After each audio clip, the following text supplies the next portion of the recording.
नमस्कार। जैसा कि मैंने आपसे कहा था कि मैं बहुत जल्द ही लेकर आऊँगी भुगतान संतुलन के घटकों से संबंधित वीडियो। तो लीजिए, आज आपके समक्ष प्रस्तुत है भुगतान संतुलन से संबंधित घटकों का यह वीडियो। लेकिन उससे पहले मैं कुछ बातें आपको और भी बताना चाहती हूँ। मैं आपको बताना चाहती हूँ कि ये भुगतान संतुलन का इतिहास क्या है, वो कौन सा सन था और कौन सी परिस्थितियां थी जब देश अपने भुगतान संतुलन के प्रपत्र को साझा करने लगे थे। तो प्रारंभ करते हैं इसे।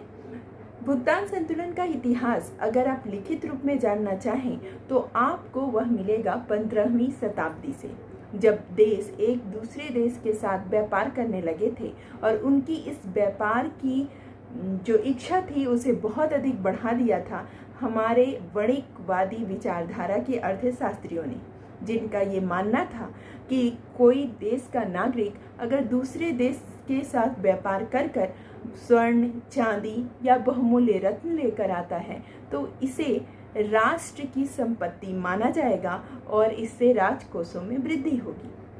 और हम सभी जानते हैं कि 17वीं शताब्दी के समय में एडम स्मिथ ने राष्ट्रों की संपत्ति नामक पुस्तक लिखकर इस बात को एक लिखित दस्तावेज बना दिया था कि व्यक्तिगत संपत्ति कुछ नहीं होती, सब कुछ राष्ट्र का ही होता है। और इसीलिए इस विचारधारा को प्रचारित और प्रसारित करते हुए स्पेन, इंग्लैंड और न जाने कितने ही देश के नाविक निकल पड़े थे नए देशों की खोज में। और नए देशों को खोजते खोजते उपनिवेशवाद और साम्राज्यवाद जैसी अवधारणाएं भी हमारे समक्ष आई और जिसे हमने बहुत ही कष्टकारी अंत के साथ भोगा है, वो है प्रथम विश्व युद्ध। तो प्रथम विश्व युद्ध के बाद जब एक देश दूसरे देश के साथ व्यापार करने के लिए आगे आने लगा, तब यह आवश्यकता महसूस हुई कि उसके व्यापार पर भी किसी न किसी तरह का अंकुश होना चाहिए। और तब अवधारणा सामने आने लगी भुगतान संतुलन के प्रपत्रों की, कि हर देश बताए कि उसका किस देश के साथ कैसे व्यापार हो रहा है। और इसी बात को साबित करने के लिए 1927 में लीग ऑफ नेशन के सदस्य राष्ट्रों में से 27 राष्ट्रों ने साझा भुगतान संतुलन प्रपत्र प्रकाशित किया था और अपने अपने भुगतान संतुलन को दुनिया के समक्ष रखा था, जिससे ये जाना जा सकता था कि उस देश का दूसरे देश के साथ व्यापारिक संबंध कैसा है और किस हद तक का है और किस तरह विदेशी मुद्रा का लेन देन हो रहा है। और उसके बाद तुरंत ही एक उप समिति भी गठित कर दी गई थी ताकि अन्य देश भी अपना भुगतान संतुलन प्रपत्र बनाएं। लेकिन वह समिति अपना काम कर पाती उससे पहले ही छिड़ गया द्वितीय विश्व युद्ध। उस द्वितीय विश्व युद्ध की विभीषिका में एक बार फिर से विभिन्न राष्ट्रों का भुगतान संतुलन प्रपत्र जलकर खाक हो गया। लेकिन राष्ट्रों के अंदर की इच्छा नहीं मरी और इसीलिए 1945 में अस्तित्व में आया शांति दूत के रूप में संयुक्त राष्ट्र संघ। और देशों के व्यापार पर अंकुश रखने के लिए और उनके व्यापार पर निगरानी रखने के लिए, उनके विदेशी मुद्रा कोषों की पूरी जानकारी रखने के लिए अस्तित्व में आया अंतर्राष्ट्रीय मुद्रा कोष। और उसी के साथ प्रारंभ हो गया हर देश का अपने भुगतान संतुलन प्रपत्र को वैश्विक मंच पर साझा करना। तो आपको याद रखना है कि अगर दस्तावेजीकरण कहा जाए तो 1927 में प्रारंभ हुआ और 1947 में अंतर्राष्ट्रीय मुद्रा कोष के बनने के साथ ये दस्तावेजीकरण लगातार चलता आ रहा है और आज तक भी चल रहा है। तो अब चूंकि आप भुगतान संतुलन के इतिहास को जान गए हैं तो आइए एक बार पुनः याद कर लें कि भुगतान संतुलन होता क्या है। भुगतान संतुलन एक देश का पूरे विश्व के साथ आर्थिक रिकॉर्ड या लेन देन का एक हिसाबी प्रपत्र है। और इस भुगतान संतुलन में किन 3 चीज़ों को शामिल किया जाता है, चलिए अब उसकी चर्चा प्रारंभ करते हैं। भुगतान संतुलन के महत्वपूर्ण घटकों के रूप में दृश्य और अदृश्य मदों को मैं अपने वीडियो में पहले ही बता चुकी हूँ। अब हम चर्चा करेंगे कि चालू खाता और पूंजी खाता क्या होता है और ये दोनों खाते एक दूसरे के पूरक के रूप में किस तरह काम करते हैं। तो प्रारंभ करती हूँ भुगतान शेष की संरचना या उसके संगठकों से। यहाँ मैंने इसे दो भागों में बांटा है, चालू खाता और पूंजी खाते के रूप में। आप देख सकते हैं स्क्रीन पर कि चालू खाते के अंतर्गत मैंने दृश्य व्यापार, आप इसे दृश्य मदों का व्यापार भी समझ सकते हैं, अदृश्य व्यापार अर्थात अदृश्य मदों का व्यापार भी समझ सकते हैं, और एक पक्षीय हस्तांतरण को शामिल किया है। एक पक्षीय हस्तांतरण याद रखिएगा, इसका अर्थ होता है कि सिर्फ एक ओर से दिया जाएगा, दूसरी ओर से नहीं। और आगे चलकर मैं अपने वीडियो में इस बात को भी साबित करूंगी। दूसरी ओर आप देख सकते हैं कि पूंजी खाते में मैंने सरकारी सौदों, गैर सरकारी और निजी सौदों, प्रत्यक्ष निवेश जिसे हम डायरेक्ट इन्वेस्टमेंट कहते हैं उसे, और पोर्टफोलियो निवेश को रखा है। पोर्टफोलियो निवेश को बहुत अच्छी तरह से समझना इसलिए भी जरूरी है कि आज देश में इसी निवेश पे बहुत अधिक चर्चा होती है, और इस वीडियो के देखने के बाद आपको किसी न्यूज़ एंकर की ज़रूरत नहीं पड़ेगी कि आप समझ सकें कि अगर निवेश कोई दूसरा देश हमारे यहाँ कर रहा है तो हमारी अर्थव्यवस्था पर क्या असर पड़ेगा। आप खुद ही उसका निष्कर्ष निकाल पाएंगे। सबसे पहले मैं बात करती हूँ चालू खाते की। अगर सिर्फ उसकी परिभाषा पे आऊँ तो चालू खाता वह खाता होता है जिसमें वस्तु और सेवाओं के आयात निर्यात और एक पक्षीय भुगतानों का हिसाब किताब रखा जाता है। एक तरह से समझ लीजिए कि इसमें वास्तविक व्यवहार लिखे जाते हैं, मतलब वास्तविक जो व्यापार हुआ है एक देश के नागरिकों का दूसरे देश के नागरिकों के साथ, इसी के अलावा एक देश के व्यापारियों का दूसरे देश के व्यापारियों के साथ जितने भी तरह का लेन देन हुआ है, जितने भी तरह का व्यापार हुआ है, उसे हम चालू खाते के अंतर्गत रखते हैं। तो अब आप समझ गए ना, भुगतान संतुलन का ये बहुत ही महत्वपूर्ण खाता है और यही अक्सर असंतुलित होता रहता है, और जिसे संतुलन में लाने के लिए हम सहारा लेते हैं पूंजी खाते का। तो चलिए आपको स्पष्ट करती हूँ चालू खाते की विभिन्न मदों को। सबसे पहले आती हैं दृश्य वस्तुओं का निर्यात और आयात, या हम जिसे कहें दृश्य मदें। मैंने आपको पहले भी बताया था, वे सभी मदें जिन्हें हम इस तरह से समझें कि जिन्हें हम देख सकते हैं, छू सकते हैं, वो सभी दृश्य मदों के अंतर्गत आती हैं। अगर आप लोहे से लेकर उपभोक्ता किसी वस्तु का व्यापार कर रहे हैं तो वह दृश्य मदों के व्यापार के अंतर्गत आएगा, फिर चाहे वो आप किसी चूड़ी या बिंदी का व्यापार ही क्यों ना करें, लेकिन वो व्यापार होना चाहिए विदेशों में। उसी के साथ इसमें समझिएगा कि निर्यात को लेनदारी पक्ष अर्थात क्रेडिट साइड में रखा जाता है और आयातों को देनदारी पक्ष अर्थात डेबिट साइड में रखा जाता है। अब हम बात करते हैं अदृश्य मदों की। अदृश्य मदें में वैसे तो बहुत सी चीज़ें शामिल हो सकती हैं, और इन चीज़ों को आप इस रूप में समझ सकते हैं कि वस्तु और सेवा में से सिर्फ सेवा को अगर लिया जाएगा तो वह अदृश्य मदें होंगी, चाहे वो बौद्धिक क्षमता का उपयोग हो, बीमा, बैंकिंग या जहाजरानी जैसी सुविधाएं हों, इन सब को भी हम अदृश्य मदों में शामिल करते हैं। मैंने यहाँ पर कुछ अदृश्य मदों को नोट करके आपको बताने की कोशिश की है, लेकिन कॉन्सेप्ट में आप समझिएगा कि वो सभी सेवाएं जो हम दूसरे देशों को देते हैं, वो सभी सेवाएं इसके अंतर्गत शामिल की जाती हैं। फिर चाहे विदेश में आप नौकरी कर रहे हो या घर बैठे ही विदेशी नौकरी कर रहे हो। इसके अंतर्गत पहला मैंने रखा है यात्रियों के खर्च को। यह एक तरह की अदृश्य मदें हैं। कई बार व्यक्ति कई कारणों से यात्राएं करता है विदेशों की, जैसे कभी व्यापार के उद्देश्य से, कभी शिक्षा के उद्देश्य से, कभी स्वास्थ्य के उद्देश्य से और कभी मनोरंजन के उद्देश्य से भी। और याद रखिएगा कि अगर आप विदेश जाकर किसी तरह का व्यय कर रहे हैं तो वो हमारे देश के लिए आयात जैसा है, क्योंकि आप अपने पैसे वहाँ खर्च कर रहे हैं।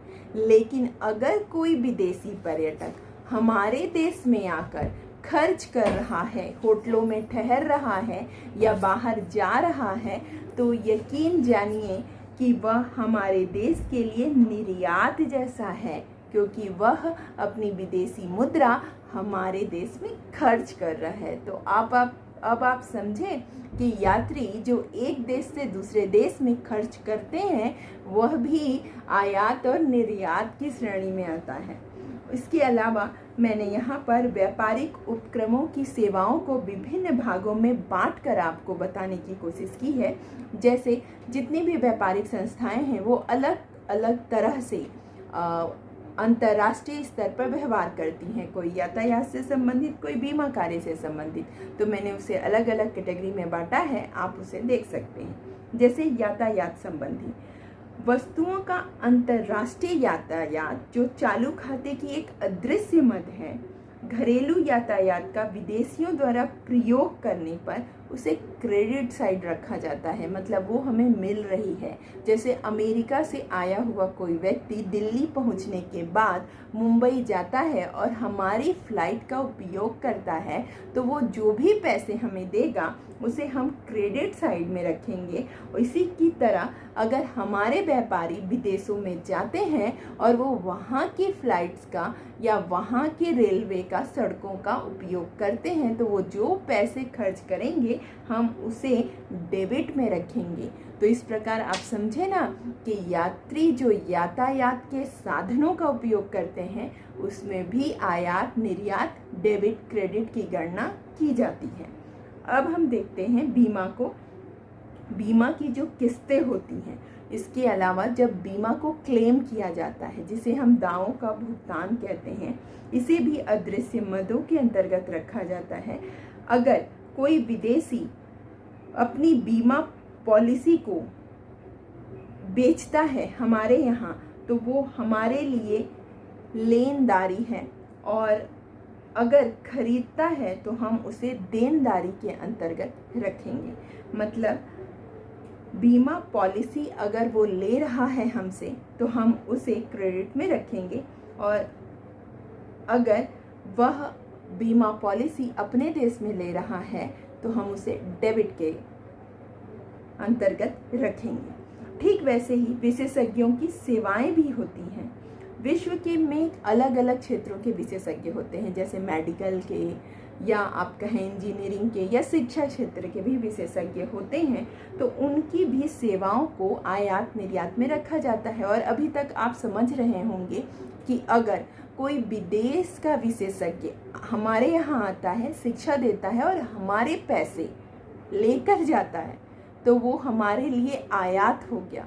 लेकिन हमारा विशेषज्ञ अगर विदेशों में जाएगा और वहाँ से पैसे लेकर आएगा, तो वो हम निर्यात के अंतर्गत रखेंगे, क्योंकि उससे हमें फ़ायदा हो रहा है। तो अब आप हर एक वस्तु को आयात और निर्यात की दृष्टि से देखना शुरू कर दीजिए। इसके अलावा निवेश आय होती है। अब इसे थोड़ा समझिएगा कि निवेश आय क्या होती है। इसके अंतर्गत हम ब्याज, लगान, लाभांश और लाभ को शामिल करते हैं। विदेशों में अगर पूंजी का निवेश किया गया है, मतलब हमने अपनी पूंजी विदेशों में लगाई है, तो हम उसे क्रेडिट के अंतर्गत रखेंगे, और अगर विदेशियों ने पूंजी हमारे यहाँ लगाई है तो हम उसे डेबिट के अंतर्गत रखेंगे। मतलब कि अगर हम विदेशों में पूंजी लगाते हैं, मकान किराए पे लेते हैं और मकान किराए पर देते हैं और उसके किराए की राशि को हम रखते हैं, तो ये हमारे देश के लिए हो गया निर्यात। और अगर कोई विदेशी हमारे यहाँ आकर मकान खरीदता है और किराए की राशि अपने देश में ले जाता है, तो वो हमारे लिए हो गया आयात, क्योंकि उस पैसे से हमको फ़ायदा नहीं हुआ, उस देश को फ़ायदा हुआ है। ठीक उसी तरह सरकारी लेन देन को भी लिया जाता है। आपने सुना होगा कि कई देशों का दूतावास हमारे यहाँ होता है और हमारा दूतावास कई अलग अलग देशों में होता है। तो हाई कमीशन या दूतावास जैसी जो संस्थाएं होती हैं, उन पे जो खर्च किया जाता है, एक देश उन पे जो खर्च करता है उसको वो भुगतान पक्ष में रखता है, और जब विदेशी हमारे यहाँ खर्च करते हैं तो हम उसे लेनदारी के पक्ष में रखते हैं। मतलब फिर से आपको समझना है क्रेडिट और डेबिट को, कि अगर हम दूसरी जगह पर, दूसरे देश में अपने दूतावास पे खर्चा कर रहे हैं तो हमको तो फ़ायदा हुआ नहीं, उस देश को हुआ, तो वो हम आयात के कैटेगरी में रख देंगे। लेकिन जो दूसरे देश वालों ने दूतावास हमारे यहाँ खोला है और हमारे यहाँ की वस्तुओं का उपभोग करके पैसे चुका रहे हैं, तो वो पैसे तो हमें मिल रहे हैं ना, तो हम उसे निर्यात की कैटेगरी में रख देंगे। हर चीज़ों को इसी दृष्टि से देखिए। इसके अलावा भी बहुत सी मदें शामिल होती हैं। आप हर एक क्रिया को ले लीजिए, चाहे विदेश का कोई सिंगर ही आपके यहाँ आकर अगर शो करता है और आप उसकी टिकट लेते हैं और वो सारे पैसे लेकर अगर अपने देश जाता है, तो याद रखिएगा ये आयात हो गया। और अगर हमारे सिंगर जाकर विदेशों में शो कर रहे हैं और वहाँ के लोगों के पैसे लेकर आ रहे हैं, तो ये निर्यात हो गया। तो आपको इस तरीके से डेबिट और क्रेडिट को समझना होगा। अब बात करती हूँ चालू खाते के बाद एक जो महत्वपूर्ण चालू खाते के अंदर तीसरी जो महत्वपूर्ण चीज़ होती है उसको, वो है एक पक्षीय हस्तांतरण। मैंने कहा था ना, एक पक्षीय हस्तांतरण का मतलब ही होता है कि सिर्फ एक पक्ष देगा, दूसरा पक्ष नहीं।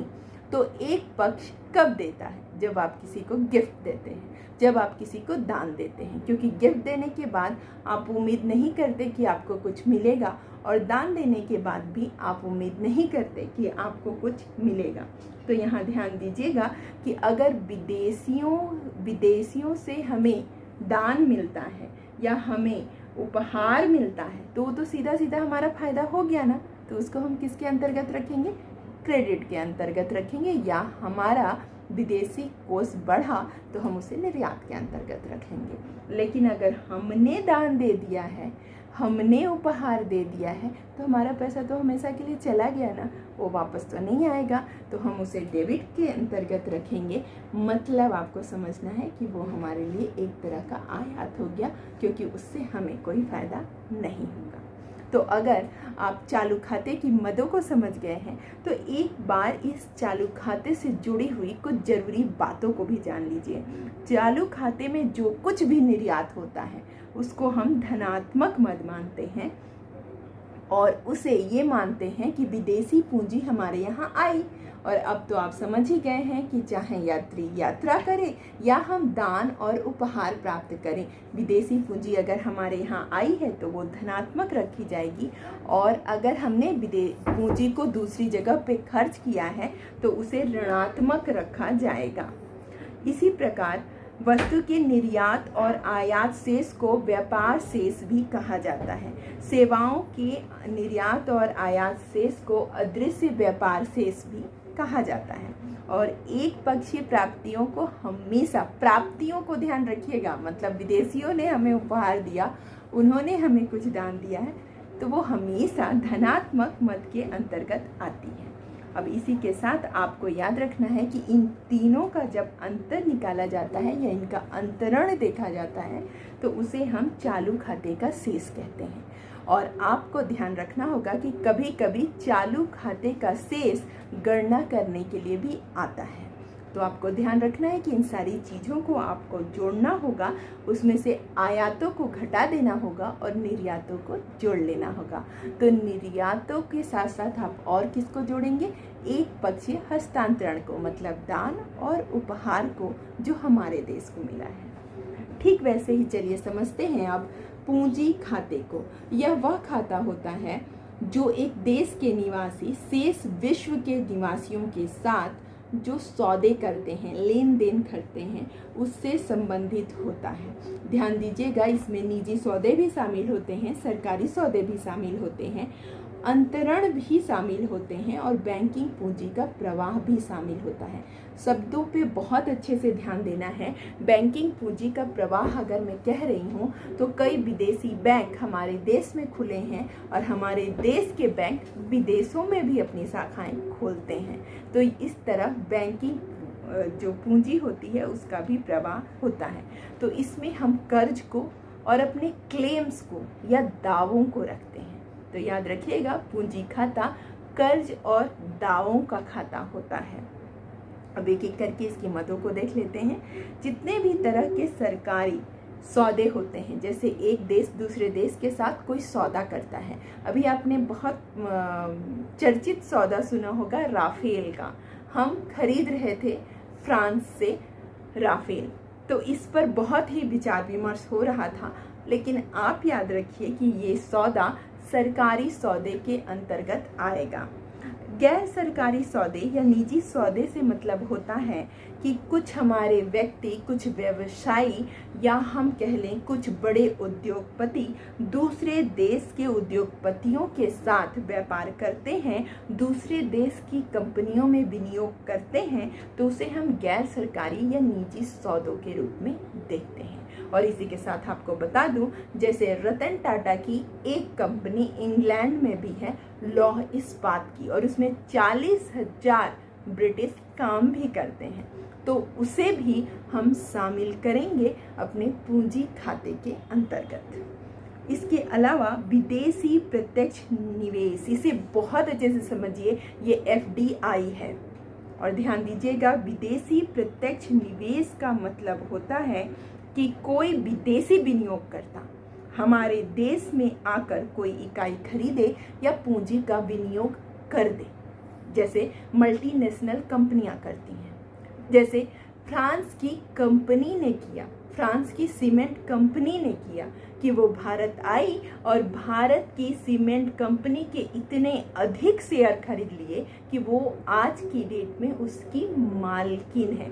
और आप समझिए कि वो सीमेंट कौन सा है, लाफार्ज सीमेंट, फ्रांस की कंपनी के द्वारा खरीदा गया। हमारे यहाँ की सीमेंट कंपनी को बाद में उन्होंने नाम बदल कर रख दिया लाफार्ज।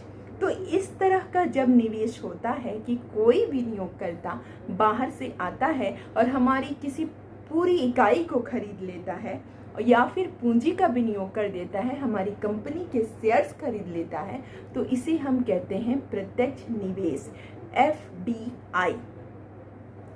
अब आप समझिएगा पोर्टफोलियो निवेश, उसे समझिएगा कैसे। सबसे पहले शब्दों को ध्यान दीजिए। पोर्टफोलियो, जब हम हीरो हीरोइन के पोर्टफोलियो की बात करते हैं तो उसका मतलब होता है उनके फोटोग्राफ्स से, जो वो समय समय पर खिंचवाते रहते हैं और भेजते रहते हैं फिल्मी निर्माताओं को। तो ठीक वैसे ही होता है पोर्टफोलियो विनियोग, जिसके अंतर्गत कोई विदेशी संस्थागत विनियोगकर्ता, अब ये संस्थागत विनियोगकर्ता क्या होता है उसे समझिएगा। जैसे विदेश का कोई स्टॉक एक्सचेंज है, विदेश की कोई रजिस्टर्ड कंपनी है, वो भारत आए और हमारे स्टॉक एक्सचेंज की सहायता से, जैसे मुंबई स्टॉक एक्सचेंज की सहायता से या नेशनल स्टॉक एक्सचेंज की सहायता से हमारे यहाँ की रिलायंस कंपनी के शेयर को खरीदे, तो इसे हम कहेंगे पोर्टफोलियो निवेश। मतलब एक कंपनी, एक रजिस्टर्ड कंपनी आकर हमारे यहाँ की एक रजिस्टर्ड कंपनी का शेयर जब खरीदती है तो इसे हम पोर्टफोलियो विनियोग कहते हैं। तो इस तरह का अगर कुछ भी होता है तो उसे भी हम पूंजी खाते के अंतर्गत शामिल करते हैं। मतलब अब आपको बहुत स्पष्ट हो रहा होगा ना कि कोई भी चीज़ें छिपी नहीं रहती, वो सब कुछ सामने होता है, बस हम ध्यान नहीं देते। अब इसी के साथ आपको बता दूं पूंजी खाते से जुड़ी हुई कुछ महत्वपूर्ण बातें, जैसे भुगतान संतुलन के पूंजी खाते में समस्त पूंजीगत सौदे जिससे हमारे देश को फायदा होता है, जिससे विदेशी मुद्रा हमारे देश में आती है, उसे धनात्मक मद के रूप में लिखा जाता है। जैसे हमारे जो गैर निवासी हैं, गुजरात से कई जो व्यापारी जाकर बाहर बसे हुए हैं, वो जब हमारे देश में निवेश करेंगे तो वो हमें तुरंत प्राप्त हुआ। अगर हम पूरे विश्व से कोई कर्जा ले रहे हैं तो वो पैसे हमें तुरंत प्राप्त हुए। यहाँ ध्यान दीजिएगा, यहाँ पे थोड़ा विरोधाभास हो जाता है कि कर्ज को धनात्मक दिखा रहे हैं, इसलिए दिखा रहे हैं क्योंकि वो पूंजी हमारे देश में आ रही है, तो पूंजी खाते में हम उसे दिखा देंगे धनात्मक। और प्रत्यक्ष विनियोग और पोर्टफोलियो विनियोग के शुद्ध मूल्य को भी पूंजी खाते में लिखा जाता है। यहाँ पे मैं आपको एक बार फिर से समझाना चाहूँगी कि शुद्ध मूल्य से क्या तात्पर्य है। जैसे हमारे यहाँ की रिलायंस कंपनी के एक शेयर का दाम हम समझ लेते हैं कि हमारे देश में 1 लाख रुपए है, तो वो हमारे देश में है ना। अगर मैं उसे डॉलर में चेंज करूं तो हो सकता है सिर्फ डॉलर में वो 70,000 रुपये के बराबर ही हो। तो उस देश की मुद्रा में वो जितना है उसे हम कहेंगे शुद्ध मूल्य। ये नहीं कि आपके भारत में वो 1 लाख है तो आपने 1 लाख लिख दिया, नहीं। विदेशों में वो 1 लाख रुपए कितने हैं, विदेशों में वो भारत की मुद्रा के मूल्य के हिसाब से गिने जाएंगे। तो उस हिसाब से अगर उनका रियल दाम 70,000 रुपये हुआ तो हम 70,000 को ही शामिल करेंगे, ना कि 1 लाख जो हमारे देश में है। अब आप समझ गए होंगे ये शुद्ध मूल्य। इसके अलावा भी भुगतान शेष में कुछ मदें शामिल होती हैं। जब मैं प्रपत्र आपके साथ शेयर करूंगी तो ये मदें आपको दिखेंगी। इसमें होता है एक भूल चूक। भूल चूक की जो मद होती है उसको एक तरह से तरीका होता है अपने देश की कमियों को छुपाने का। सच मानिए मेरी दृष्टि में ये वही है, और लेन देन को ठीक ठाक करने का। जैसे सरकार की नज़रों से बच के भी कभी कभी तस्करी का सामान देश में आ जाता है, कभी कभी खुद व्यापारी ही तस्करी के सामान को देश में ले आते हैं। तो ऐसे में क्या आप उस तरह के व्यापारिक सौदों को छोड़ देंगे क्या? नहीं ना। और ऐसा तो नहीं है कि नज़र किसी की नहीं पड़ती इन पर। तो इस तरह के लेन देनों को हम भूल चूक में रख देते हैं ताकि वो पैसे भी छिपे ना, सबके सामने रहें। सरकारी रिजर्व सौदे, ये जो सरकारी रिजर्व सौदे होते हैं ना, वो दूसरे सरकारी सौदों से बहुत ही भिन्न होते हैं। ये सौदे केवल सरकार कर सकती है दूसरे देश के साथ, दूसरे देश की सरकार के साथ, या दूसरे देश के केंद्रीय बैंक के साथ। और आप याद कीजिए जरा, नेहरू जी के काल में रूस के साथ जो 20 वर्षीय संधि हुई थी उसमें इस तरह के कई सरकारी सौदे हुए थे।